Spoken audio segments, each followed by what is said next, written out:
വീണ് പോകുന്നുണ്ടല്ലോ, അതൊരു എന്താ പറയാ, അതിന്റെ ഒരു വശം വീക്ക്നെസ് ആണ് അല്ലെ.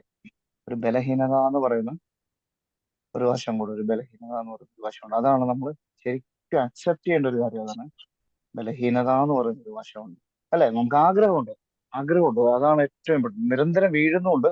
പക്ഷേ മനഃശാസ്ത്രത്തിലൊക്കെ ചൊല്ലുന്ന പോലെ ഏതെങ്കിലും ഒരു പാവം ചെയ്യുന്നതിനൊക്കെ മരിക്കാനും ഞാൻ സന്നദ്ധനായിരിക്കുന്നു എന്ന് നമ്മൾ പലപ്പോഴും പറയാറുണ്ടല്ലോ. പക്ഷെ അതിന് മേളിലൊരു സാധനമുണ്ട്. നമ്മള് ഈ ഈ വീക്ക്നെസ്സിനെ അതിജീവിക്കാൻ വേണ്ടി നമ്മൾ ശരിക്കും ഒരു യുദ്ധം ചെയ്യണം. അച്ഛനൊക്കെ ഈ മേഖലയിലൂടെ ഒത്തിരി കടന്നു വന്നാണ് കേട്ടോ.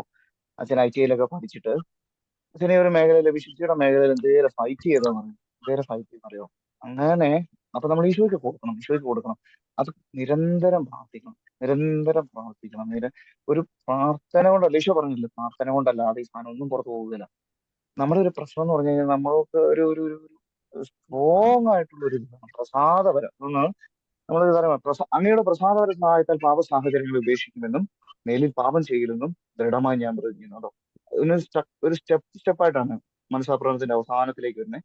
അങ്ങയുടെ പ്രസാദപര സഹായത്താൽ പാപ സാഹചര്യങ്ങളെ ഉപേക്ഷിക്കുമെന്നും മേലിൽ പാപം ചെയ്യില്ലെന്നും ദൃഢമായി. പലപ്പോഴും പറ്റുന്ന ഒരു പരാജയം എന്ന് പറഞ്ഞാൽ ഈ പ്രസാദപരത്തെ നമുക്ക് ഡിപ്പെൻഡ് ചെയ്യാൻ പറ്റാതെ പോകുന്നുണ്ട്.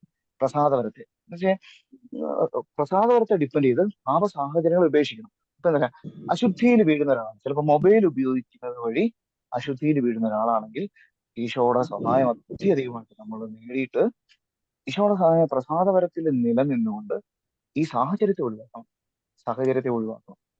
അച്ഛൻ പറഞ്ഞില്ല, അച്ഛന് ഈ മൊബൈലൊക്കെ എന്തൊരു സമയം ഉപയോഗിച്ചുകൊണ്ടിരുന്ന ഈശോയുടെ അടുത്തിട്ട് പ്രാർത്ഥിച്ചിട്ടാണ് അച്ഛൻ ഈ മൊബൈൽ ഉപയോഗിക്കുന്നത്. അച്ഛൻ്റെ ഇപ്പൊ ഇരിക്കുന്ന സാധനങ്ങൾ, ഇതാണ് അച്ഛൻ്റെ മൊബൈൽ. പിന്നെ അച്ഛൻ ഇപ്പൊ ഉപയോഗിക്കുന്നത് അച്ഛന്റെ സ്മാർട്ട് ഫോണിലാണ് ഇത് ഉപയോഗിക്കുന്നത്. അത് മുറിയിലിട്ടിരിക്കുകയാണ്, അച്ഛൻ മുറിയിൽ വെച്ചിരിക്കുകയാണ്.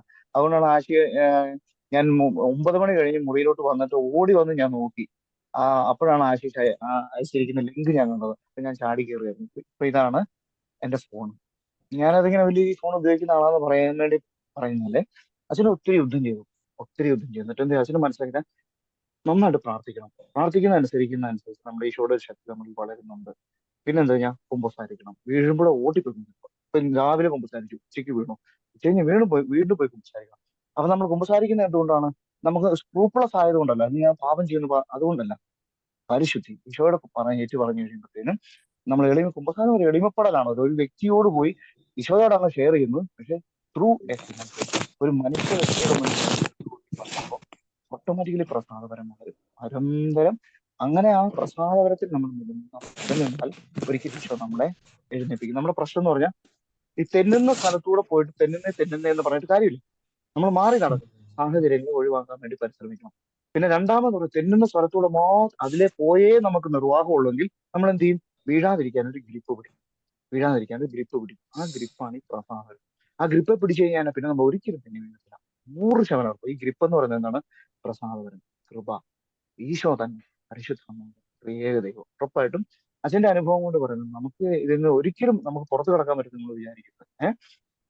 ഹെബ്രായർ 11 പറയുന്നുണ്ടല്ലോ, ബലഹീനതയിൽ അവർ ശക്തി ആർജിച്ചു.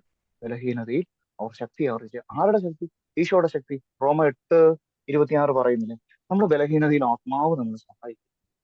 നമ്മുടെ ബലഹീനത അതിനകത്ത് പ്രാർത്ഥനയെ കുറിച്ചാണ് പറയുന്നത്. വേണ്ടതും പ്രാർത്ഥിക്കേണ്ടത് എങ്ങനെയെന്ന് അറിയില്ല, അവാച്യമായ നെടുവീർപ്പുകളോടെ ആത്മാവ് നമ്മളെ സഹായിക്കും. അപ്പൊ ഞാൻ ഈ വാക്കുകളെല്ലാം സബ്സ്റ്റിറ്റ്യൂട്ട് ചെയ്തേ. നമ്മുടെ ബലഹീന ആത്മാവ് നമ്മളെ സഹായിക്കും. വേണ്ട വിധം പ്രാർത്ഥിക്കേണ്ടത് എങ്ങനെയെന്ന് അറിയില്ല, വേണ്ട വിധം വിശുദ്ധിയിൽ ജീവിക്കേണ്ടത് എങ്ങനെ അറിയില്ല, വേണ്ട വിധം സ്നേഹിക്കേണ്ടത് എങ്ങനെ അറിയില്ല, വേണ്ട വിധം ക്ഷമിക്കേണ്ടത് എങ്ങനെയെന്ന് അറിയില്ല, വേണ്ടത് എളിമപ്പെടേണ്ടത് എങ്ങനെയാണ്.